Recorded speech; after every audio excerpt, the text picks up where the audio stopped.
வணக்கம் நண்பர்களே, மற்றொரு கலந்துரையாடலில் உங்களோடு இணைந்து கொள்வதில் மகிழ்ச்சி.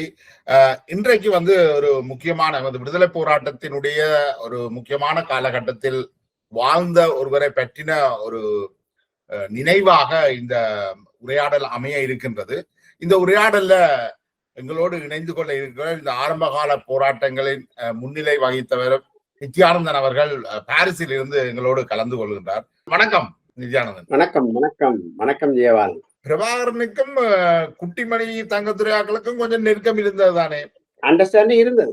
சொல்லப்படுது பிரபாகரனை மல்லி மல்லி என்று கூப்பிடுறது குட்டிமணி ஆக்கள் என்று. அதனாலதான் அவருக்கு தம்பி என்ற பெயர் சேர்ந்தது சொல்லப்படுது.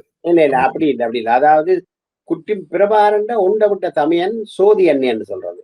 ஜேமல்ல இருக்கிறார் பெரிய சோதின்ற தம்பி தான் குட்டிமணி, அந்த சாரி பிரபாகரன். அப்ப அவர் தமையனாக்கள் கதை கேட்க எந்த முந்தி சின்ன பிள்ளை தம்பியை சின்ன பிள்ளைன்னா விடமாட்டேன் தானே, நாங்க தம்பியோடு விட்டு அண்டு கதைக்கிறது தானே. இதில் கூடி நீ கேட்க பிரபாகரனுக்கு ஒரு ஆர்வம். அது இந்த இப்படிப்பட்ட இதுகளை சந்திக்கணும் கதைக்கணும் வேண்டாம். இவியல் குட்டிமணி தங்கத்துறை இவியல் சோதி என்ன ஆக்கள் கதை கேட்க இவரை தம்பி ஓடு விட்டு இவர் கலைச்சு விடைக்க அவர் விட்டு போறது தானே. அதாலதான் தம்பி தம்பி என்று அப்புறம் எல்லாரும் கூப்பிட வழிகிட்டது.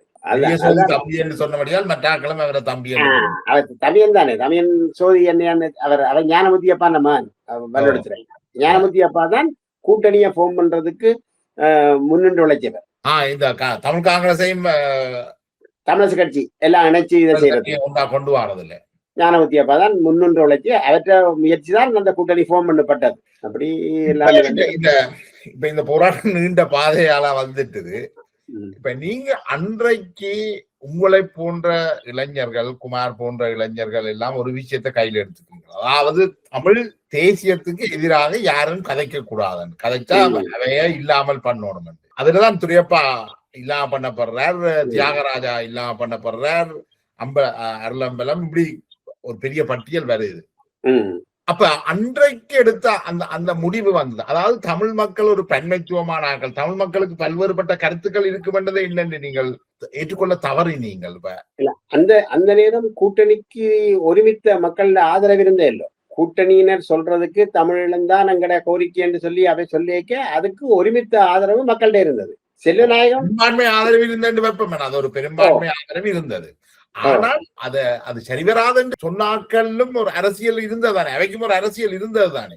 அது வெளி குறைவு அதான். ஆனா அப்ப அதையெல்லாம் யார் சொன்னது? அரசியல் அரசாங்கத்தோடு சார்பானாக்கள்லாம் அது சரிவரான்னு சொன்னாங்க. ஏன்னா மற்ற எல்லா கட்சிகளும் தமிழ் கட்சி, காங்கிரஸ் கட்சி, இவர் என்ன பேர் சி சுந்தரலிங்கம் அடங்கா தமிழர் கட்சி எல்லாரும் ஒன்றாதான் நின்றது. அப்ப ஆனால் சண்முகதாசன் போன்ற கம்யூனிஸ்டுகளும் அதை ஏற்றுக்கொள்ளாம இருந்தவை தானே தமிழீழத்தை. அதையெல்லாம் அரசாங்கத்தோட ஆதரவாக இருந்தார்கள் தானே. கம்யூனிஸ்ட் கட்சியா அப்ப அரசாங்கத்துல இருந்தது. வீப்பெண்ணப்பெல்லாம் கூட ஒரே ஒரு இலக்கோடு தான். நீங்கள் தமிழ் தேசியத்தை ஏற்றுக்கொள்றீங்களா இல்லையா, அவ்வளவுதான். அப்ப தமிழ் தேசியத்தை ஏற்றுக்கொள்ற சனம் முழுக்க கூட்டணியோட தமிழ் மக்கள் முழுக்க பின்னால் நின்றது. அப்ப நாம் இளைஞர்களும் அவையின் கோரிக்கையை ஏற்றத இளைஞர்கள் பலாத்காரமா வலிக்கிட்டது, அவே சாத்வியமா வலிக்கிட்டது. நீங்கள் எடுத்த அந்த முடிவை தானே பிரபாகரன் கடைசி வரைக்கும் கைப்பற்ற. நீங்கள் கட்சியில் நீங்கள் அன்றைக்கு எடுத்த முடிவு இருக்குதானே, தமிழ் தேசியத்துக்கு எதிராக ஒரு தினம் இருக்கக்கூடாது. அதைத்தானே பிரபாகரன் உங்கள்ட்ட படிச்சுதானே பிரபாகரன் பிரபாகரன் அப்ப எங்களுக்கு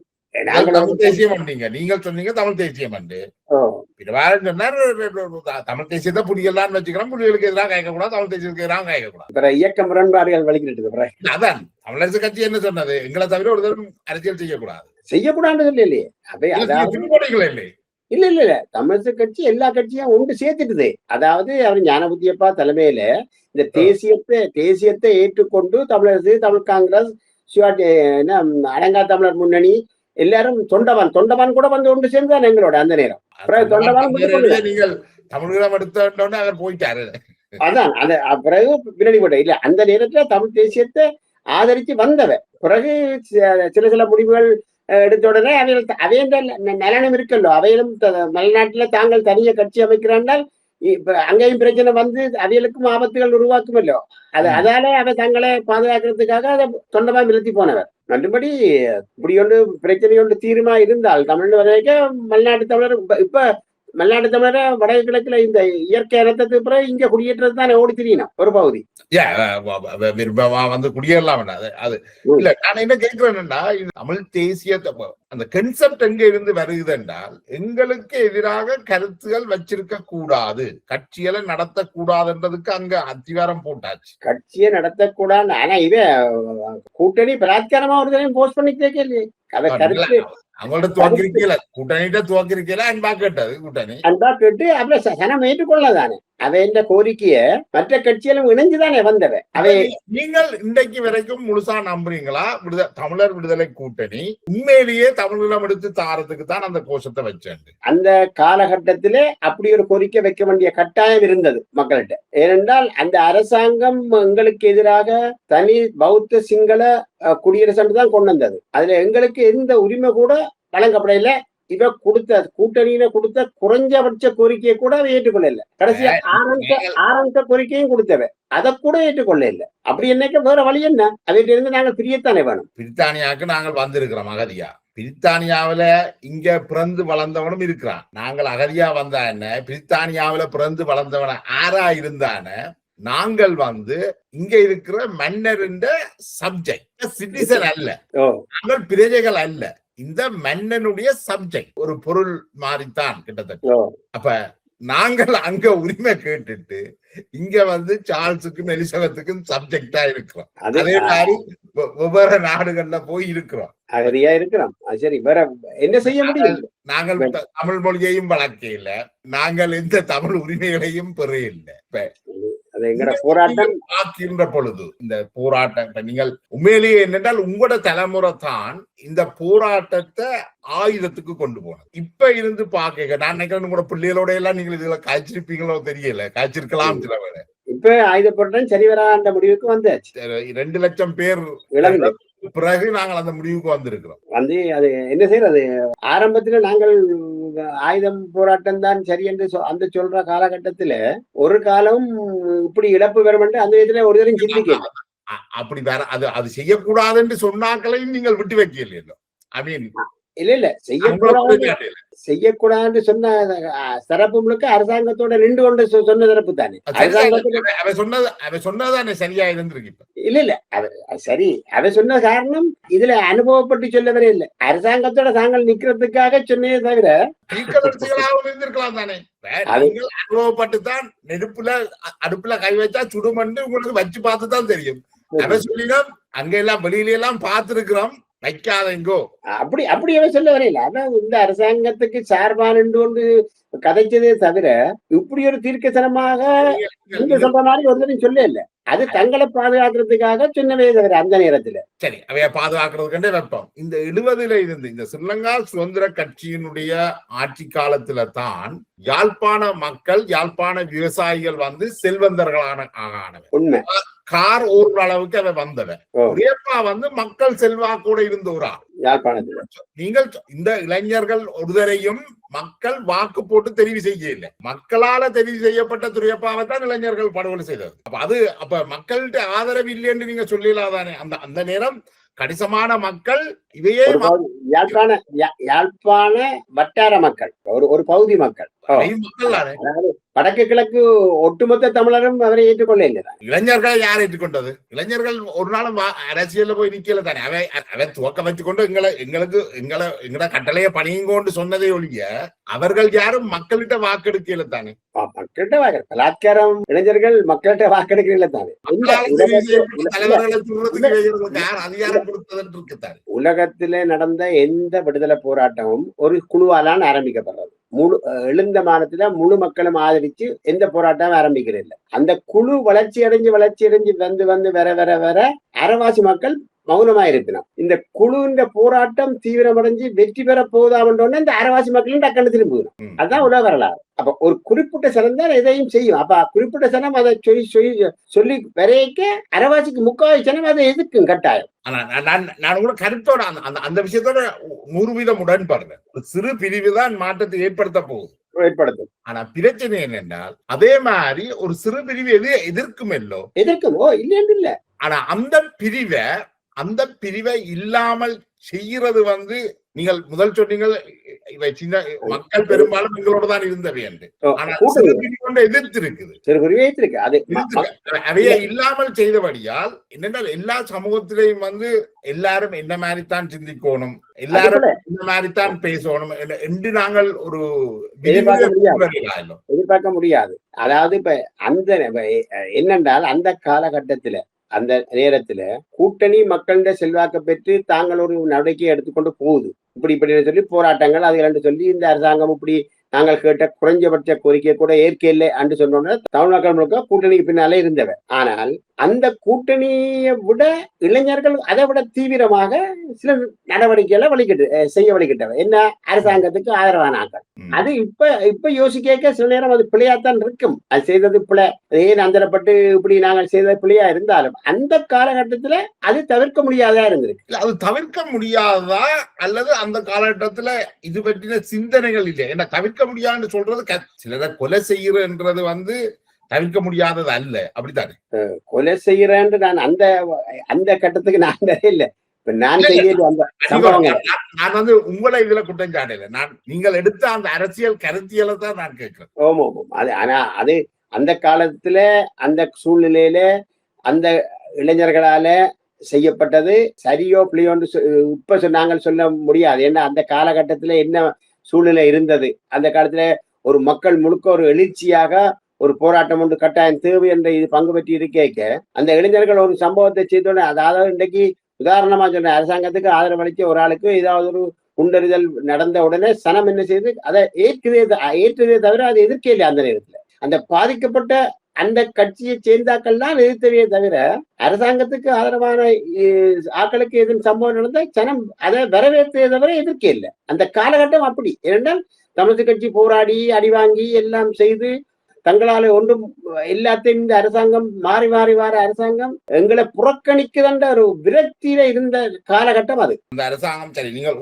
நீங்கள் சொல்ற அந்த ஆர்குமெண்ட்டுக்கே வந்தாலும் இதையெல்லாம் முன்னெடுத்தது தமிழர் விடுதலை கூட்டணி. தமிழர் விடுதலை கூட்டணி வந்து அதுல அவர்கள் வைக்கிற வாதம் என்னண்டா, நாங்கள் அரசாங்கத்திட்ட கூட கேட்டு நாங்கள் தமிழீழம் கேட்டதுதான், தமிழீழம் கேட்டாதான் அதுக்கு குறைவா ஒரு தீர்வு வரும், அதை நாங்களே ஏற்றுக்கொள்வோம். அதுதான் எங்கள்கிட்ட இருந்த அபிப்பிராயம். ஆனால் இது பள்ளிக்கூடத்தை விட்டுட்டு போன ஆக்களுக்கு இது விளங்கு இல்ல, குறைஞ்ச தீர்வு விளங்கு இல்லை என்று சொல்லி அரசியல் தந்திரம் விளங்கு இல்லை. அப்ப தமிழெல்லாம் கேட்டே வந்துட்டு நம்ம நினைக்கிறோம். அப்படி இல்ல, நாங்கள் ஒன்றை யோசிக்கணும், போராடினா எல்லாரும் அரசியல் படிச்சு வர இல்லை, அதை நாங்கள் ஏற்றுக்கொள்ளணும். உணர்ச்சியின் கொந்தளிப்பில் தான் எல்லாரும் பலிக்கிட்டாங்க. அந்த நேரம் பயன்படுத்துறது சரியா?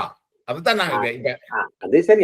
அந்த நேரம் அதாவது மக்களுடைய எழுச்சி அப்படி இருந்தது. அந்த நேரம் 72க்கு பிறகு ஒரு பெரிய எழுச்சி ஒன்று இருந்தது. இந்த அரசாங்கத்தால் நம்பி எந்த பிரயோசனம் இல்லை, ஒன்றும் எங்களுக்கு தர மாட்டேங்குது. அப்படி எழுச்சி இருந்திருந்தா தமிழரசு கட்சி தோத்திருக்காது இல்ல. தமிழரசு கட்சி தோத்ததுதான். தமிழரசு கட்சியும் தமிழ் காங்கிரசும் 70கள்ல தோற்றவைதானே. இல்ல 70ல தோத்த பிறகுதானே இந்த கூட்டணி உருவாயினது. அதுக்கு அந்த தோல்விக்கு எதிராக வச்ச அரசியல் ஆட்டம் தான் தமிழீழம் என்றது. மீண்டும் தங்களுடைய வாக்கு வங்கியை எடுக்கிறதுக்காகத்தான் இது வைக்கப்பட்டது தானே அந்த வாதம். அதுல தோத்தது அமுதலிங்கம் தானே தவிர மற்றாக்கள் தோக்க இல்லை. முக்கிய தலைவர்கள் பலர் தோத்திருக்கிறார்கள். எதிர்காலம் அவைக்கு கேள்விக்குறி ஆயிட்டு. அமுதலிங்கம் மட்டும்தான் தோத்தது. தமிழ் காங்கிரசும் தோத்தது தானே. தமிழ் காங்கிரஸ்ல 70ல ஜிஜி போனப்படம் தோத்தவர். 77 தோத்தவர். 70ல தோக்க இல்ல. 77 இதுக்கு வரீனம் என்று சொல்லப்படுது. அப்ப துரையப்பா வந்து மிகவும் செல்வாக்கு செலுத்தினார் அரசியல்ல. அமுதலிங்கம் தோத்தபடியாத்தான் இப்படி சொல்றேன்னு சொல்றது, அதைத்தான் எல்லாரும் சொல்லுவோம். அவன் தோத்தபடியாத்தான் தான் முன்னுக்கு சொல்லி கொஞ்சம் இதை தீவிரப்படுத்தினேன். ஆனா அதே நேரத்துல அரசியல் சூழ்நிலையும் அப்படித்தானே மாறி வந்தது. அந்த சூழ்நிலையை உருவாக்குறதும் மாற்றதும் அரசியல் தலைவர்கள் தானே. இலங்கை அரசாங்கம் குடியரசை கொண்டு வந்து தமிழருக்கு உரிமை இல்லைன்னு சொல்லி இலங்கை அரசாங்கம் ஒரு இதை கொண்டு வந்துட்டுது. இதற்கு வாய்ப்பாக போயிட்டுது. இவர்களுக்கு அரசாங்கம் 2 விஷயம் இதுல மிகப்பெரிய தவறு விட்டது. அதாவது அரசகர்ம மொழி சட்டத்துல வந்து சிங்களத்தை அரசகர்ம மொழி ஆக்கினது. அது உண்மையிலேயே அது தமிழை சேர்த்து அரசகர்ம மொழி ஆக்கியிருக்கலாம். தரப்படுத்தலை பொறுத்த வரைக்கும் தரப்படுத்தல் அறிமுகப்படுத்தப்பட்ட அடுத்தடுத்த வருஷமே அது தரப்படுத்தலா வந்துட்டு. தமிழ் மக்கள் வைக்கிற இந்த குற்றச்சாட்டுல, இந்த தரப்படுத்தல் சம்பந்தமா வைக்கிற குற்றச்சாட்டுல எந்த அடிப்படையும் இல்லை. ஏனென்றா தரப்படுத்தல் அது காலத்துக்கு காலம் எங்களுடைய எதிர்ப்புகளை சந்திக்க முடியாமத்தான் அது மாற்றம் நடந்தது. சரி, ஆனால் மாற்று அது அடுத்த 2 ஆண்டுகள்லயே மாற்றப்பட்டுடுது. அதுக்கு பிறகு நீங்களே அதை பற்றி கதைப்பாங்க. இல்ல நான் நடந்ததுதானே சொன்னேன். அதால பாதிக்கப்பட இல்லையா அந்த 2 வருஷத்துக்குள்ளேயே எவ்வளவு பேருக்கு பல்கலை அனுமதி இல்லாம போயிடுது. அதே யோசிச்சு பாருங்க. அவன் அப்ப இன்னொரு நீங்கள் யோசிச்சா இப்ப மாறி பார்த்தோம்டா காலாத காலமாக அங்க ஒரு சமூகம் ஒடுக்கப்பட்டிருந்ததுக்கு அதை பற்றி யாரும் கவலைப்படையில. ஒடுக்கப்பட்ட சமூக ரீதியா ஒடுக்கப்பட்டாக்கள் இருந்திருக்கிறோம். அது சரியோ, அவர்கள் யாரும் ஒடுக்கப்படையில. தரப்படுத்தல் வர்றதுக்கு முதல் கிளிநொச்சி, மன்னார், வவுனியா, முல்லைத்தீவு, திருவோணமலை மாவட்டங்கள்ல இருந்து யாரும் பெரிதாக பல்கலைக்கழகம் போகல. ஆனா அரசாங்கத்தின் மாவட்ட ரீதியான தரப்படுத்தல் வந்த பிறகு எல்லாரும் போயிடும். அது ஒரு வாய்ப்பை கொடுத்திருக்கு எல்லாருக்கும். அப்படி நீங்க சொல்ற மாதிரி மாவட்ட ரீதியான தரப்படுத்தல் வரைக்க கல்விக்கு முன்னுரிமைன்னா கல்வியில திறமானவனத்தான் அங்க உள்ள கொண்டு வரணும். மாவட்ட ரீதியா வரைக்க யாழ்ப்பாணத்துல இருந்து படிச்சு 50 பேர் போற இடத்துல மாவட்டத்துல 20 பேருண்டா அங்க 30 பேர் படிச்சும் பிரயோஜனம் இல்லாம இருக்க போயிடும். அப்படியேண்டா நீங்கள் யாழ்ப்பாணத்தார் மட்டும்தானே போராடி இருக்கணும். இல்ல திறமைக்கு முன்னிடம் கொடுக்க இல்லைன்னு சொல்றேன் அரசாங்கம். அப்படியே யாழ்ப்பாணத்துல மட்டும்தான் திறமை இருக்கு, மற்ற இடத்துல திறமை இல்லைன்னு வரும். ஏன் அதே மாதிரி சிங்கமலையில இருந்தாலும் மட்டக்களப்பில இருந்தாலும் இதெல்லாம் தான் நடக்குது. இல்ல ஒரு மாவட்டத்துல மாவட்ட ரீதியா கொண்டு ஒரு மாவட்டத்துக்கு 20 பேர் அண்டால் அந்த மாவட்டத்துல 100 பேர் மார்க்ஸ் எடுத்தாலும் 20 பேர் தான் நாங்க போகக்கூடிய சந்தர்ப்பம் இருக்கு எல்லா மாவட்டத்திலையும். நீங்க சொல்ற ஒரு பக்கம் சரி, கிளிநொச்சி மாவட்டத்துல ஒரு தரம் போயில 20 பேர் வர்றது சந்தோஷம். அதே நேரத்துல யாழ்ப்பாணம் திருங்கோமலையில இருந்து 30 பேர் தெரிவு செய்யப்பட்டா 10 பேர் அங்க குறையுது. தகமைக்கு முக்கியத்துவம் கொடுத்தால், அதாவது அவன் திறமைக்கு முக்கியத்துவம் கொடுத்தா இந்த பிரச்சனை இல்லை. இப்ப திறமைக்கு இப்ப முக்கியத்துவம் கொடுத்தா கொழும்புலதான் பெரும்பாலான ஆக்கள் பல்கலைக்கழகம் போகணும். யாழ் மாவட்டத்துல இருந்தே பல்கலைக்கழகம் போறாக்கள் எண்ணிக்கை குறைஞ்சு போகும். இன்னைக்கு தரப்படுத்தலால பயன்பெற மாவட்டங்கள் ஒன்று யாழ் மாவட்டம். இப்ப யாழ் மாவட்டத்தின் கல்வியில அவ்வளவு குறைஞ்சு போகும். அது இப்பத்தைய சூழ்நிலை, அது சரி. இதுக்கு இந்த போராட்டத்தை கையில எடுத்தமோ அதுக்கு விளைவு தலைகளா வந்து நிக்குது. இப்ப உண்மையில யாழ்ப்பாணத்துல இந்த போத வஸ்துகள் இதுகள் எல்லாம் பரப்பப்பட்டு படிப்பு போயிட்டுது, உண்மையா போயிட்டுது படிப்பு. போதவஸ்தை பார்த்தாலும் எங்களுடைய விடுதலை இயக்கங்கள்லாம் முதல் போதவஸ்து கடத்தி தங்களோட இயக்கங்களை வளர்த்திருக்கணும் இல்லையோ. கண்ணால காணாம இதையும் சொல்லக்கூடாது, ஆக்கள் சொல்றது கதைக்கணும். ஆனால் கண்ணால காணாம அதோட உண்மை என்று சொல்லி ப்ரூவ் பண்ணலாதானே இதுகள் இல்லாது. சர்வதேச பதிவுகள் அப்படித்தான் இருக்குது. மனித உரிமை அமைப்பா இருந்தானே எல்லா அமைப்புகள் இருந்தாலும் அப்படித்தான் இருக்கு. இப்ப நீங்கள் பார்க்கின்ற பொழுது உங்களுடைய பிள்ளைகளை நீங்கள் போராட்டத்துக்கு அனுப்புவீங்களா? இங்க இல்ல, இங்க பிறந்த பிள்ளைகள் அவைதானே முடிவெடுக்கிறோம், நாங்கள் முடிவெடுக்கலாது. இல்ல அவர்கள் விரும்பி போறதாக இருந்தால் நீங்கள் அனுப்புவீங்களா? அதான் அவை விரும்பி போறாங்க, அவை நாங்கள் தடுக்கலாம். நீங்கள் ஒரு தகப்பனாக அதை ஒரு விடுதலை போராட்ட அமைப்புக்கு போறதை நீங்கள் ஆதரிப்பீங்களா? என்ன போராட்டத்துக்கு போயிடும் எனக்கு தெரியாது. இதாக இருக்கட்டும். இல்ல பார்த்து சாத்தியமா பலாத்காரமா? இல்ல நான் ஆயுத போராட்டத்துக்கு போறத இல்ல இனி ஆயுத போராட்டம் இலங்கையை பொறுத்தளவுக்கு எந்த மூலையிலையும் சரி வராது, நடக்க முடியாது. அனுபவத்துல கற்றுக்கொண்ட பாடம் அது. இப்ப நீங்கள் இந்த விளைவுகள் தெரிஞ்சிருந்தா நீங்க அந்த முடிவுக்கு போயிருக்க மாட்டீங்களா? அப்படியா? ஆரம்பத்துல எங்களுக்கு அதான் நாங்க உணர்ச்சியில வெளிக்கிட்ட கூட்டமே தவிர அரசியலை படிச்சு ஆயுத போராட்டங்களை படிச்சு இங்க ஒரு தரம் வர இல்லை. எல்லாரும் அந்த காலகட்டத்துல எங்க கூட்டணி தமிழக கட்சிக்கு நடந்த அந்த கூட்டணிக்கு நடந்த அவை கேட்ட கோரிக்கைகளை எல்லாம் நிறைவேற்றியல, எல்லாம் எங்களை எல்லாரும் இந்த அரசாங்கம் ஏமாத்துது என்று சொல்லி அவை இந்த பிரச்சாரங்களும் அதுகளும் நாட்டுல வெளிக்கிட்ட உடனே அந்த உணர்ச்சியின் அடிப்படையில தான் எல்லாரும் வெளிக்கிட்டது. இப்ப இன்றைக்கு தமிழ் தேசிய மக்கள் முன்னணியினுடைய சுவாஸ் சொல்றார், நாங்கள் சவப்பட்டி அடிப்போம். ஸ்ரீதரன் சொல்றார், எங்களுக்கு எல்லா ஆயுதங்களும் பாவிக்க தெரியும், நாங்கள் இன்றைக்கும் தயார். அப்ப இன்றைக்கும் அரசியல் சூழல் அரசாங்கம் எங்களுக்கு உரிமைகளை தராது, அதனுடைய நாங்கள் போராடத்தான் வேணும் என்று இவர்கள் சொல்ற இந்த உணர்ச்சி புலம்பல்களுக்கு நீங்கள் என்ன பதில் சொல்றீங்க? இல்ல அதெல்லாம் இப்ப அவர்கள் தங்களுடைய வங்குரோத்து அரசியலை நடத்துறோம். இப்ப எந்த அரசியல் தலைவர் மேலும் என்ன பொறுத்தளவுக்கு உண்மையில போராட்டம் என்ற இதுல இல்ல, எல்லாரும் தங்கட கட்சி வளர்க்கணும், தாங்கள் வளரணும் என்றதான் நோக்கம். இதுக்கும் அன்றைக்கு நடந்ததுக்கும் என்ன வித்தியாசம்? இல்ல அன்றைக்கு கூட்டணி போராட்டம் நடத்தி தாங்கள் எல்லாரும் எல்லாம் இந்த அரசாங்கம் எங்களை ஏமாற்றுது என்று சொல்லி கண்டுதான் அவன் வந்தவன் அன்றைக்கு. இன்றைக்கு வந்தாக்கள் அப்படி இல்லை, இங்க சுகபோகமா அனுபவிச்சு கொண்டு சும்மா சந்திக்கு சந்தி நின்று கூட்டம் பிறக்க ஒரு சின்ன உதாரணம் உங்களை கேட்கிறேன். காங்கேஜூரில் பௌத்த விகாரை வந்தேன்னு சொல்லி பெரிய போராட்டம் செய்யணும். எத்தனை பேர் போயினோம்? எண்ணி எடுத்தாலும் ஒரு 25-30 பேர். ஏன் மிச்சாக்கலங்க? ஏன் தமிழ் மக்கள் போராட இல்லை? ஏன் ஒரு கட்சி போடுறதுன்னு நினைக்க மற்ற கட்சி போவதில்லை? தங்களுக்குள்ள போட்டி. புத்த விகார தமிழ் பகுதியில வருது, இதை நாங்க எதிர்கொள்ளணும்னா எல்லா கட்சியும் அதுல நிக்கணும். இவ கூப்பிட்டா சனம் பாரத்துக்கு தயார் இல்லை. இன்றைக்கு இவையெல்லாம் நம்பிக்கை இல்லை. முந்தி கூட்டணி ஒரு போராட்டம் நடத்தா கிட்டத்தட்ட 1000 5000 சனம் குவியும் ஒரு அறிவித்தல் விட்ட உடனே. இப்ப அப்படி இல்லையே. என்ன காரணம்? நம்பிக்கை இல்லாம. இப்ப மக்கள் சரியான பிஸி. டிக்டாக் இருக்குது, பேஸ்புக் இருக்குது. அது மட்டுமில்லை, இவையெல்லாம் நம்பிக்கை இல்லாம போகுது. இவையெல்லாம் இருந்த நம்பிக்கை குறைஞ்சொண்டு போதே தவிர கூட இல்லை. அதே மாதிரி கூட்டணியில இருந்த நம்பிக்கை இல்லாமல் போய்க்குள்ள கூட்டணி தலைவர்கள் மேல எல்லாரையும் படுகொலை செய்தது. அவைய அந்தந்த கட்சிகள் ஏன் செய்தது அவைக்கு சொல்ற காரணங்கள் என்னன்றது வெளியில வர இல்லையே. தேவையற்ற காரணங்களை சொன்னால் அதை ஏற்றுக்கொள்ள முடியாது. இல்ல இப்ப என்னென்றால் ஒரு கட்டத்துல துரையப்பாவை, மற்றது தியாகராஜாவை, அருளம்பலத்தை இவ எல்லாரையும் சுட்டு அதாவது தங்கள் சாராத கட்சி ஆக்களை சுட்டு இருக்கிறோம். அரசாங்க ஆதரவாளர் நடந்தது. அரசாங்க ஆதரவாளர் சொல்லி இப்ப எங்கட கட்சி இல்லையாவே என்றதுக்காக எல்லாரையும் சுட்டாச்சு. அது சரி. அங்க துவங்கினது இங்க நிக்குது. இப்ப மாறி நிக்குது. ஏன்னா கையில ஆயுதம் இருக்கின்ற தலைவரமா மாறி. உண்மையா நாங்கள் உரையாடி கொண்டிருக்கிறது தம்பித்துறை முத்துக்குமாரசாமி உங்களோட இருந்து போராட்டத்தை துவக்கி ஒரு சட்டத்தரணியாக சர்வதேச மன்னிப்பு சபையில அம்னஸ்டி இன்டர்நேஷனல் இல்ல ஒரு சேவையாற்றி பல்வேறு நாடுகளுக்கும் போய் அந்த இதுகளை தேர்தல்கள் எல்லாம் பார்த்தேன். கிட்டத்தட்ட இதே அலுவலை தமிழரசு கட்சியை அல்லது தமிழர் விடுதலை கூட்டணியை சார்ந்த நீலம் திருச்செல்வம் செய்திருக்கிறார். இலங்கையில மிக அறியப்பட்ட ஒரு அரசியல் அமைப்பு சட்டத்தரணி, உலக அறியப்பட்டவர். அவரும் தேர்தல் கண்காணிப்பு குழுக்களுக்கெல்லாம் உலகம் முழுக்க பயணிச்சிருக்கிறார். அவர் படுகொலை செய்யப்பட்டிருக்கிறார். தம்பித்துறை முத்துக்குமாரசாமியும் சிலவில் அங்க இருந்தால் அவருக்கும் இதுதான் நடந்திருக்குமா எங்களுக்கு தெரியாது. அவர் இயற்கை அளவுக்கு அவர் கொடுத்து வச்சிருக்கிறார்.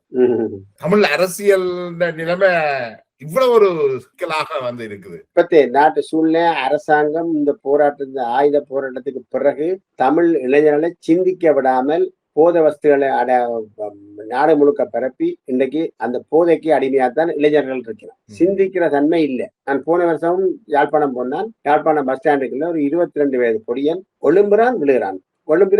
சனம் எல்லாம் பார்த்து சிரிச்சு கொண்டு போகும். முந்தி நாங்கள் பழைய அந்த காலத்துல பார்த்தது ஒரு வயது போன மனிதன் ஒரு பின்னேரத்துல குடிச்சு போட்டு கத்தி கொண்டு போவார் ரோட்டால. ஆனா இப்ப 22 வயது பொடியும் அதே நிலைக்கு இருக்கிறான். காலம் எவ்வளவு தூரம் மாறிட்டு இருக்குன்னு பாருங்க.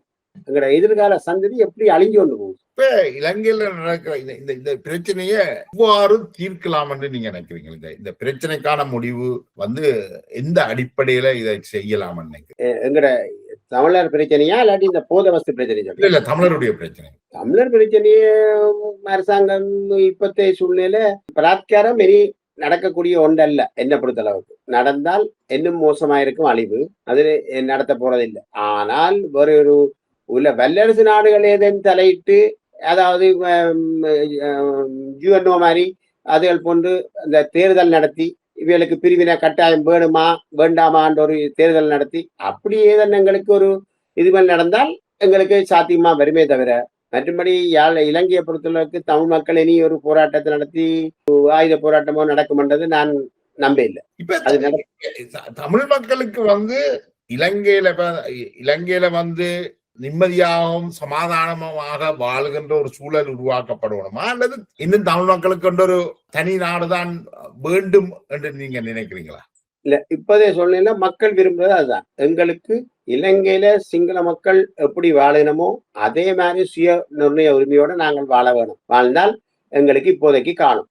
அதுதான் தமிழ்நாடுன்றதை இப்ப சனம் கைவிட்டு அங்க யாழ்ப்பாணத்திலேயோ வன்னிக்கிலேயோ போய் இதை பற்றி கதைக்கலாம். அப்படி கதைச்சோம்னா உடனடியாக போலீஸ் காலை கணிக்கும். அந்த அளவுக்கு மக்களே காட்டி கொடுக்குற அளவுக்கு இருக்கு. இப்போதைய சேவை என்ன? தமிழ் மக்கள் எந்தவித பிரச்சனையும் இன்றி இந்த சிங்கள ஆக்கிரமிப்பு அதுகள்ல இருந்து தங்களை பாதுகாத்து நிலத்தையும் பாதுகாக்க வேண்டிய கட்டமே தான் இப்போதைய சூழ்நிலை. இப்ப நடந்திருக்கிற இந்த ஆட்சி மாற்றம் எங்க நோக்கி போகுதுன்னு நீங்க நினைக்கிறீங்க? இப்ப அது உடனே சொல்லிடாது, கொஞ்சம் காலம் போனா தான் தெரியும். தற்போது சூழ்நிலை அவர்கள கதைகள் எல்லாம் நாங்கள் அது உரிமை தருவோம், அப்படி செய்வோம், இப்படி செய்வோம் தான் சொல்லி கொண்டிருக்கிறோம். இவையிலும் 5 வருஷம் தொடர்ந்து பேக்காட்டு இப்படி ஓமோன்னு சொல்லி இழுத்தடிச்சு எங்களுக்கு இல்லாம போச்சு. நம்ம ஒன்றும் இல்லாம இந்த அரசாங்கத்தை நடத்தினமா இருந்தா தான் மக்களுக்கு ஒரு இந்த கவர்மெண்ட்ல ஒரு விரக்தி வரும். இப்போ அதாவது என்ன சொல்ற ஒரு 5% 10% ஒரு நம்பிக்கையில சனம் சரி இந்த எவ்வளவு இப்படி போகுது பாப்பம் என்று சனம் பார்த்து கொண்டு இருக்குது. அவ போறா இன்னும் கொஞ்ச காலம் இப்படியே பேக்காட்டி கொண்டு போகாம இப்ப சில சம்பவங்கள் ஜனாதிபதி யாழ்ப்பாணம் வந்து சில சலுகைகளை செய்கிற. அப்ப இந்த இதுகள் சனத்தை ஒரு மாயைக்கு வச்சிருக்கு. அதாவது இந்த அரசாங்கம் ஏதோ செய்யும் என்ற ஒரு மாயை உருவாக்கி இருக்கு. அதை ஜனம் வெயிட் பண்ணி கொண்டிருக்குது பார்த்து கொண்டு. சில நேரம் ஏதாவது உரிமைகள் சிலவற்றை கொடுத்து எங்களுக்கும் தற்போது சூழ்நிலையில நாங்கள் அடுத்த அரசாங்கத்துல பார்ப்போம் என்று சொல்லி ஏதோ கொஞ்சம் சலுகைகள் உரிமைகளை கொடுத்தினோம் என்றால் கொஞ்சம் சனம் யோசிக்கும். அதுவும் 100% நம்புகிறோம்ன்றது அல்ல. ஏனென்றா தொடர்ந்து வந்து அரசாங்கம் எல்லாம் ஏமாற்றி கொண்டுதான் வந்திருக்கு. இல்ல அதான் தொடர்ந்து வந்த அரசாங்கங்களும் ஏமாற்றி இருக்கு. தொடர்ந்து வந்த தமிழ் தலைமைகளும் ஒரு மாயை கொடுத்து தமிழகம் எடுத்தார மாயை கொடுத்து மாற்றிக்கிறேன். இப்ப இந்த மாயைக்குள்ள தமிழ் மக்கள் சிக்கிறதுன்றதானே பிரச்சனை. இனி தமிழினம் என்ற மாயை அங்கே நடக்காது. இலங்கையை பொறுத்தளவுக்கு அங்க முடியாது. எந்த கட்சியும் சொல்ல முடியாது. சொன்னாலும் அவர்கள் கைது செய்யப்பட்டு உள்ளுக்கு போட்டுருவான். அப்ப இப்ப தமிழ் மக்களுக்கு சுயநிர்ணய உரிமை ஒன்று வேணும். அதைத்தான் இவை சொல்லலாம். அந்த சமஸ்தி அடிப்படையில சுயநிர்ணய உரிமையை நாங்கள் நிலைநாட்ட வேண்டும் என்றுதான் இவை சொல்லுகிறோம். ஆனால் அதுக்காக எந்த முன்னெடுப்பும் எந்த கட்சியிட்டையும் இல்லை. நீங்க சொல்ற இந்த சுயநிர்ணய உரிமை என்றது வந்து ஒரு நாடு பிரிந்து போடுவதற்கான உரிமையா இருக்கிறதா அல்லது அது நீங்க ஒரு சமஸ்தி என்ற அடிப்படையில கேட்கிறீங்களா? சமஸ்தி அடிப்படையில இலங்கையில தமிழ் மக்கள் வந்து இலங்கையராகவும் இருக்கணும், அதே சமயம் தமிழர்களாகவும் உரிமைகளை வேண்டதுக்கு ஒரு சமஸ்தி அடிப்படையிலான ஒரு தீர்வு தான் பொருத்தமா இருக்கும். அப்படி அந்த தீர்வை தான் இப்ப சனம் விரும்புது. இலங்கை சனத்தை பொறுத்தளவுக்கு அப்படிப்பட்ட ஒரு தீர்வை தான். ஏன்னால் இந்த போராட்டத்தால இவ்வளவோ நலிவடைஞ்சு சொத்து அது இலங்கை கைகால் இழந்து எல்லாம் இழந்து பாதிக்கப்பட்டிருக்க சனம். இப்ப விழுந்து போயிருக்க சனம் கொஞ்சம் எழும்ப வேணும் என்றால் தாங்கள் ஒரு கொஞ்சம் நிம்மதியா இருக்கிறதுக்காக இப்படி ஒரு தீர்வை தான் விரும்புது. திரும்பவும் பழையபடி அதே தீர்வுக்குள்ள போய் அது சில நேரம் ஒரு 20 வருஷம் 30 வருஷத்துக்கு பிறகு அடுத்த தலைமுறைகள் ஏதன் முன்னெடுக்கலாமே தவிர தற்போதைய சூழ்நிலை அது சாத்திய பெற்றது ஒன்று. அரசியல் மாற்றங்கள் எதிர்காலத்துல நடக்கும். அது வேற சில விட இலங்கை அரசாங்கமே சொல்லும் சில விட நாங்கள் ஒரு கூட்டாட்சிக்கு போகலாம். அது நீங்கள் எப்படி உங்களோட அரசியலை கொண்டு போறீங்கள் என்றதை பொறுத்தது. அதுதான் அது. ஆனா எங்களுடைய அரசியல் தலைமையில் இப்ப எல்லாம் ஒரு என்ன சொல்றது சரியான தீர்க்கமான முடிவில இல்ல. கட்சிக்குள்ளேயே மோதல், உள்ளுக்குள்ளேயே முரண்பாடுகள். தமிழ் கட்சியை பாருங்க, உள்ளுக்குள்ள முரண்பாடு. அப்படி எல்லா கட்சிகளுக்கும் உள்ளுக்குள்ள முரண்பாடுகள் இருக்கு, வளருது. ஏண்டா அவே போராடையில இப்ப மக்களுக்காக எந்த கட்சி போராடுதுன்னு சொல்லுங்க. சும்மா இதுல ஒரு போராட்டம் என்றால் சத்தியகிராமம் 61 நடந்தது. எத்தனை 1000 பேர் எத்தனை லட்சம் பேர் அங்க இலங்கை வடக்கு கிழக்கு முழுக்க பங்கு பெற்றினவன். இன்றைக்கு ஒரு தமிழக கட்சியா இருந்தான்னா வேற எந்த கட்சியா இருந்தான்னா சொன்னா வெறும் அசனம் 10 பேர் வந்து நிப்பின முன்னுக்கு, அதுக்கு மிஞ்சி இல்ல. ஏன்னா அந்த அளவுக்கு ஜனத்துக்கு இவையெல்லாம் நம்பிக்கை குறைஞ்சொண்டு போகுது. ஒரு நீண்ட உரையாடலை தந்திருக்கிறீங்க. அதோட மிக வெளிப்படையாக உங்களோட கருத்துக்களை நானும் சில விஷயங்களை உங்களை ஒரு குறுக்கு விசாரணை மாதிரியே அதை செய்தும் இருக்கிறேன். ஆனா அப்படி இருந்தாலும் நீங்கள் உங்களோட மனம் திறந்து பேசி இருக்க. கடைசியா நான் பாக்குறேன் இப்ப என்னென்றால் இந்த அல்-கைதா போன்ற இந்த அடிப்படைவாத அமைப்புகள், மத அடிப்படைவாத அமைப்புகள் வந்து இந்த போராட்டத்துல மரணிக்கிற பட்சத்துல நீங்கள் சொர்க்கத்துக்கு போவீங்கள், அங்க சொர்க்கத்துல வந்து உங்களுக்கு கன்னிகைகள் காத்திருப்பார்கள் என்றெல்லாம் கதை சொல்லி தான் இந்த போராட்டத்துக்கு அழைக்கிறார்கள். இதை நீங்க எப்படி பாக்குறீங்க? இதை அவங்கட மதத்துல அப்படி சொல்லுது, போராட்டத்துல செத்தால் சொர்க்கம் அண்டு அவங்கட மார்க்கத்துல சொல்லி இருக்கா. அதைத்தான் அவன் சொல்லிக் கொண்டிருக்கிறவே தவிர எங்கட மார்க்கத்திலே அப்படி ஒண்ணு சொல்லப்படையில்லை. ஆனா நாங்களும் கிட்டத்தட்ட நீங்கள் போராட்டத்துல இறந்தால் நீங்களும் மாவீரர்கள் ஆவீர்கள் என்ற ஒரு மாயை ஒன்று கொடுக்கிறோம் தானே. மாவீரர் வேற சொர்க்கம் வேற. மாவீரர் என்றது நாங்கள் மக்களுக்குள்ளே அவருக்கு ஒரு சிறந்த ஒரு மதிப்பை கொடுக்கிறோம். அதாவது நீ இந்த இனத்துக்காக போராடி இந்த உயரத்தை இந்த இளமையில தியாகம் செய்தபடியால் உனக்கு ஒரு கௌரவ மதிப்பு மாவீரர். இந்த கௌரவத்துக்கு ஏதாவது ஒரு மதிப்பு இருக்கா உண்மையிலேயே? இந்த கௌரவத்துக்கு மதிப்பு அது ஏன் கொடுக்கணும்? இளம் வயதுல தன்னை படிப்பை விட்டு இந்த கேள்வி இதை ஏன் கேட்கிறேன்டா, எனக்கு இதை ரெண்டுக்கும் பெரிய வித்தியாசம் தெரியல. நாங்கள் ஏமாற்றக்கூடாது என்று நான் நினைக்கிறேன். எதிர்காலத்துல வந்து எங்களுடைய 50,000 மாவீரர்கள் பிள்ளைகள் போய் தங்களை உயிரை கொடுத்திருக்கிறான். மாவீரர்கள் என்று சொல்றோம், அவர்கள் போற்றவனும் கும்பிடணும் எல்லாம் சரிதான். என்னுடைய பிள்ளைய மாவீரன் ஆக்குறதை நான் விரும்ப மாட்டேன். எந்த தகப்பன் இப்ப எங்களுடைய அப்பா அம்மா கூட போராட்டத்தை போன்னு சொல்லி இல்ல, நாங்களே தானே வெளிக்கிட்டோம். இல்ல அதான் இந்த பெற்றோரும் அப்ப எங்களுடைய உரிமைக்கான போராட்டத்துல வந்து உயிரை பணயம் வைக்கிற போராட்டத்தை நாங்கள் செய்யறதுல கொஞ்சம் கவனமா இருக்கணும்னு நினைக்கிறேன். அதுதான் நான் பலாத்காரம் இனி வருங்காலத்துல சரி வராது. சனம் விரும்பாது. ஏனென்றால் அவ்வளவு தூரம் சனம் ஒரு இடத்துல போய் ஒதுக்கப்பட்டு சரியா பாதிக்கப்பட்டு, அப்ப அந்த ஜனங்கள் திரும்ப ஒரு நோமல் நிலைக்கு வரேன்னா ஒரு 20-30 வருஷம் செல்லும். அதுக்கு மேற்பட்டு போனாத்தான் அவியல் நோமலுக்கு அறியணும். அதுக்கு பிறகு போராட்டத்தை பற்றி சிந்திக்கிறதுக்கு அதுல 10-15 வருஷம் செல்லும்.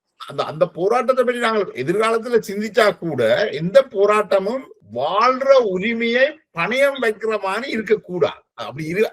அப்படி வைக்கிற போராட்டம் வந்து அர்த்தம் இல்லை. அதுக்கு நீங்கள் மாவீரர் என்று சொல்லலாம், சொர்க்கத்தை பாக்குறேன்னு சொல்லலாம், என்ன பேரும் வைக்கலாம். அது போராட்டத்தின் உச்சக்கட்டம் தான் அந்த அர்ப்பணிப்பு. அது கடைசியா என்னவா போச்சுன்னா இல்லாம கொடுக்கலாம்ன்றது போச்சு. சரியோ, அர்த்தம் இல்லாமலும் கொடுக்கலாம்ன்ற மாதிரி போச்சுது. என்னென்றால் அத இல்ல, அது சில நேரம் வெற்றி அடைஞ்சிருந்தால் அது அர்த்தம் உள்ளதா மாதிரி இருக்கும். அதான் என்னென்றால் நாங்கள் ஒரு கெஸ்ஸிங் கேம்ல செய்யலாது இல்ல. அது சரி. இப்ப நெல்சன் மண்டலா போறாங்க, 25 வருஷத்துக்கு மேல மறியல் இருந்தார். வெளியில வந்து எந்த அரசாங்கம் உலக நாடு எல்லாம் சேர்ந்துதான் அவைக்கு சுதந்திரம் கொடுக்கணும்னு சொல்லி தென்னாப்பிரிக்கா கொடுத்தது. அவர்கள் தங்களுடைய போராட்டத்தை வாழ்றதுக்கான போராட்டமாக வச்சிருந்தார்களே ஒழிய தங்களுடைய வாழ்க்கைய உயிரை பணியம் வைக்கல. அது நெல்சன் மண்டேலா அந்த போராட்டத்தில் அவர்கள் உயிரிழந்தா வேற, ஆனால் அவர்கள் தங்கள் உயிரை பணயம் வைக்கல. அவை பயணம் வைக்கல. அதே மாதிரி கூட்டணியும் உயிரை பணயம் வைக்கல.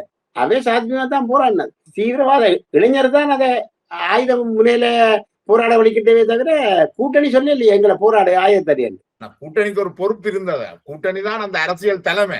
ஆனா கூட்டணியின் தலைமையே ஆயுத குழுக்கள் ஏற்றுக்கொள்ள இல்லை. கூட்டணியின் தலைமையை ஆயுத குழுக்கள் ஏற்றுக்கொள்ள. அதை சாத்மியா போராடினது இவியல் இளைஞர்கள் தங்களோட இளைஞர் முடிவெடுக்க கூட்டணியோட கலந்து முடிவெடுக்கல எந்த போராட்டத்தை.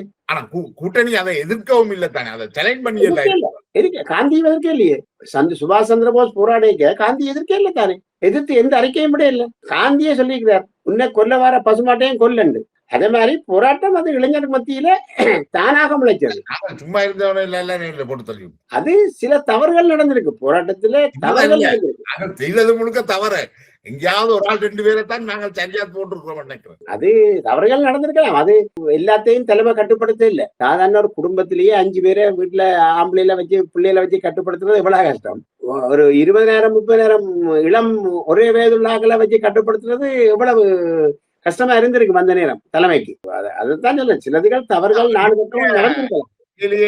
என்னென்றால் ஒரு ஆயுத ரீதியாக எந்த ஒரு விடுதலை போராட்டமும் வென்றதாக சரித்திரமே இல்லை. கியூபா அரசியலை வச்சுதான் ஆயுதத்தை வந்து அரசியல் வெற்றிக்கு பயன்படுத்தலாமே ஒழிய கியூபாவுக்கு இருந்த அரசியல் தான் கியூபாவை வென்றது. கியூபா ஒரு சின்ன தேசம். கியூபா வந்து தன்னுடைய அரசியல் மூலமாகத்தான் வென்றது, ஆயுதத்தை பயன்படுத்தினது. அரசியல் மூலமாக மட்டுமென்றால் மற்ற வல்லரசு நாடுகளும் அதுக்கு பின்னுக்கு நின்றது. அதை பயன்படுத்தி இருக்கணும், வடிவா பயன்படுத்தி இருக்கணும். ஆனா அவைக்கு ஒரு அரசியல் இருந்தது. கியூபாவிட்ட ஒரு அரசியல் இருந்தது. எப்பவுமே அதுக்கு இருந்த அரசியலாலதான் கியூபா இன்றைக்கும் தக்க வச்சு கொண்டிருக்க ஒழிய எங்கள்கிட்ட அரசியல் இருக்கல. எங்கள்கிட்ட அரசியல் இருக்கல என்று 100% முற்றுமுழுதா தவிர்க்க இயலாது. என்றால் கம்யூனிஸ்ட் கட்சி அந்த காலம் துவக்கம் சாத்வீகத்திலிருந்து போராடி வந்தது. அந்த கொஞ்சம் கொஞ்சமா போராடி எல்லாத்தையும் இந்த அரசாங்கத்திட்ட கேட்டு பெறையலாதண்ட கட்டத்துல தான் இளைஞர் செய்யறதுக்கு மௌனம் சாதிக்கல. இவையிலும் தொடர்ந்து தாங்கள் போராட்டத்தில் வெற்றி அடைஞ்சிருந்தோம் என்றால் இளைஞர் செய்யறத கட்டுப்படுத்தி இருக்கணும். அப்ப இவளால கட்டுப்படுத்த முடியாத போனது 56ல இருந்து இவ பட்ட அனுபவங்கள். சரி, இளைஞராவது ஏதாவது செய்யட்டும் என்ற இதுல இவியல் கொஞ்சம் ஒதுங்க வலிக்கிட்டேன். கடைசி ஏதோ இளைஞர் தலை யோங்க துவங்கி இந்த தமிழர் விடுதலை கூட்டணி ஒரு கிரிட்டிக்கலா பாக்குறீங்க இல்லையோன்னு பாத்தீங்க. அந்த காலகட்டத்துல நான் தமிழக கூட்டணியில் நான் தமிழக கட்சியில தான் வந்தேன். அப்ப அந்த காலகட்டத்துல அவியல் செய்யறது என்ன, அதை சொல்ற விளக்கங்கள் சரியா தானே இருக்கு. 56ல நாங்கள் போராடினோம். சிங்கள சட்டம் கொண்டு வந்தது. தனி சிங்கள சட்டம் கொண்டு வைக்க பண்டாரநாயகா இவர் கூட்டணி தமிழக கட்சி போராடி அதை வென்று தாங்களோட ஒரு அரசாங்கத்தோட பண்டாரநாயகோட ஒப்பந்தம் செய்ய ஜேஆர் வந்து குழப்பி விட்டார். பாத யாத்திரை செய்து தமிழ் கூட்டணி சொல்லுது என்ன, இந்த பாருங்க தமிழ் கட்சி யூஎம்பியோட நாங்கள் என்ன எஸ்எல்எபியோட ஒப்பந்தம் செய்ய யூஎம்பி வந்து குழப்புது. அதே மாதிரி டட்லி சென்னை 65ல வந்த போது டட்லியோட ஒரு ஒப்பந்தத்துக்கு போச்சினோம், அதை எஸ்எல்எபி குழப்பிச்சுது. அப்ப இது இப்படித்தானே மாறி மாறி இதை குழப்பிக்கொண்டே இருக்கிறோம். அப்ப எங்களுக்கு எந்த தீர்வும் தராது. அப்ப அதை விரக்தியில சரி கூட்டணியா சேர்ந்து ஒரு போராட்டத்தை செய்வோம் என்று கூட்டணியா சேர்ந்து மக்கள் இன்னும் சக்தி எடுத்து போராட வழிகிட்டணும். அப்படி போராடி கொண்டு கேட்க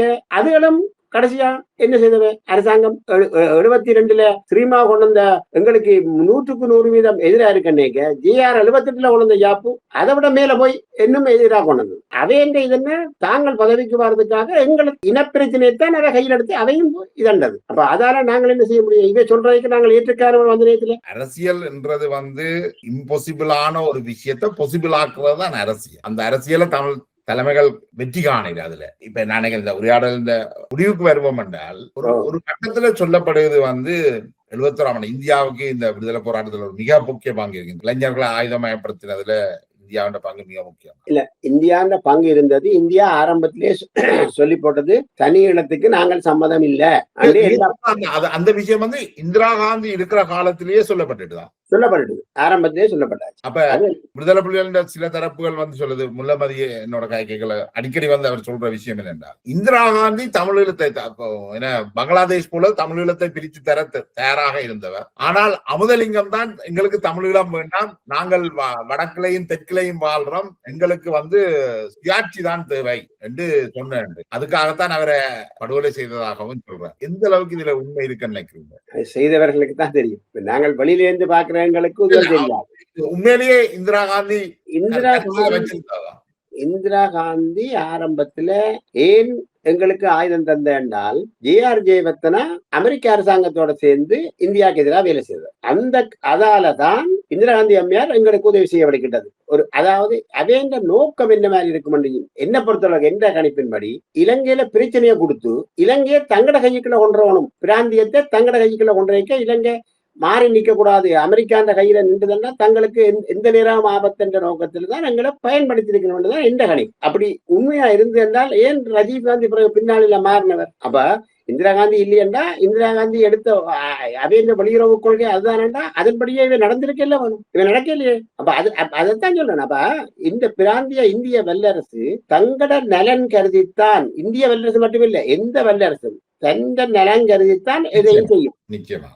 தந்த நலனுக்கு மாறாக ஏதாவது நடக்குமா இருந்தால் உடனே முறியடிக்க போறோம். வல்லரசுகளுக்கு சாதாரண இயக்கங்கள் இந்த போராட்டங்களை முறியடிக்கிறது பெரிய வேலை இல்லை. இன்றைக்கு ஈராக்கியே இந்த அமெரிக்கா வீழ்த்தியது, லிபியா கேர்னல் கடாபிய திட்டம் போட்டு வீழ்த்திக்கிறான். இன்னைக்கு ஈரான்ல ஓடிச்சிருது. வல்லரசு நினைச்சா இதையும் செய்யும், அந்த அளவுக்கு பவர்ஃபுல்லாம இருக்குது.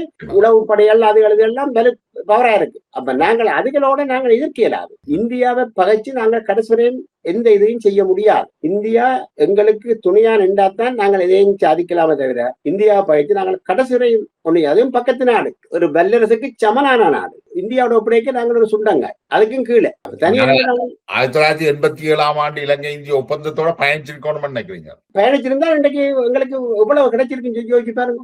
வடகிழக்கு இணைஞ்ச ஒரு மாநிலத்தை நாங்கள் அந்த டைம்ல ஏற்றிருந்தோம் என்றால் ஏண்டா போராட்டத்தால களைச்சு போயிருக்க நேரம் வந்த நேரம். அப்ப அந்த நேரம் சாதுரியமா நாங்கள் அதை ஏற்றி அதுக்கு பிறகு அதுல இருந்து மேல வந்திருந்தா இன்னும் வெற்றி அடைஞ்சிருக்கு. நாங்கள் ஆரம்பத்திலேயே நாங்கள் அதை முறியடிச்சது எங்களுக்கு வென்றிருப்பார்கள், புலிகளுக்கான அந்த அந்தஸ்து இருந்திருக்காது இல்லையா? அப்ப அந்த நேரத்துல சொன்னதானே பிரபாகரன் 10 வருஷம் ஆளலாம் என்று சொன்னதுதானே அந்த அரசாங்கம். அவர்களுக்கு அந்த நம்பிக்கை இருக்கல, தாங்கள மக்கள் தங்களை ஆதரிப்பார்கள்.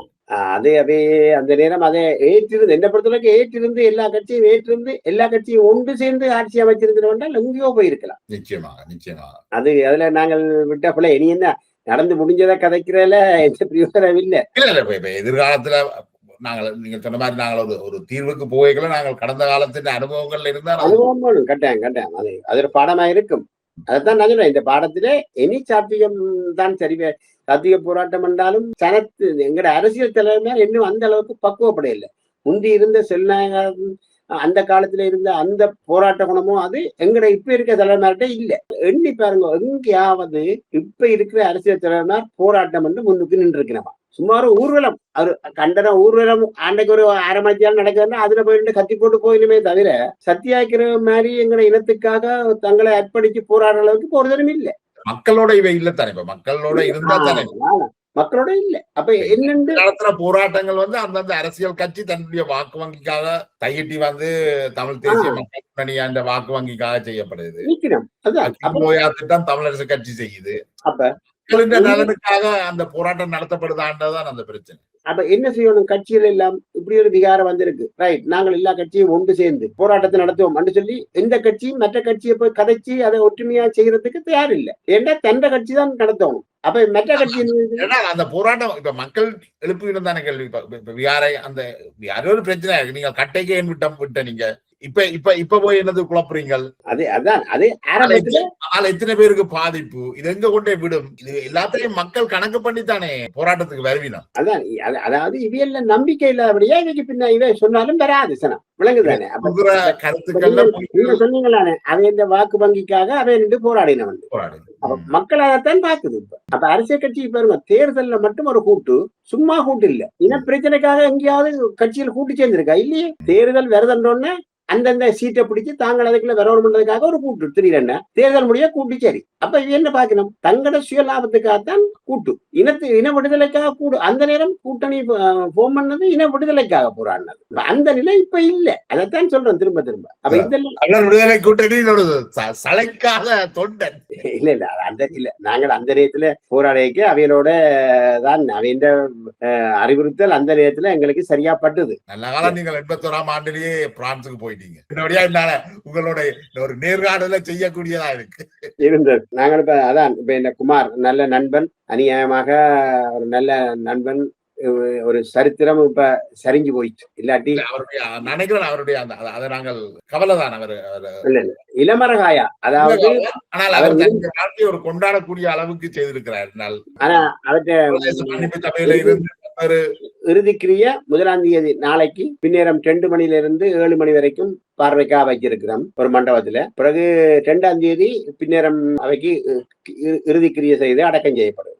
நாளைக்கு தான் இறுதிக்கிரியல் நடக்குது. நாளைக்கு ஆக்கள் பார்வைக்கு வைப்பினோம் வந்து ஒரு ஹோல் மண்டபத்துல எல்லாரும் வந்து பார்வைக்கு 1ஆம் தேதி.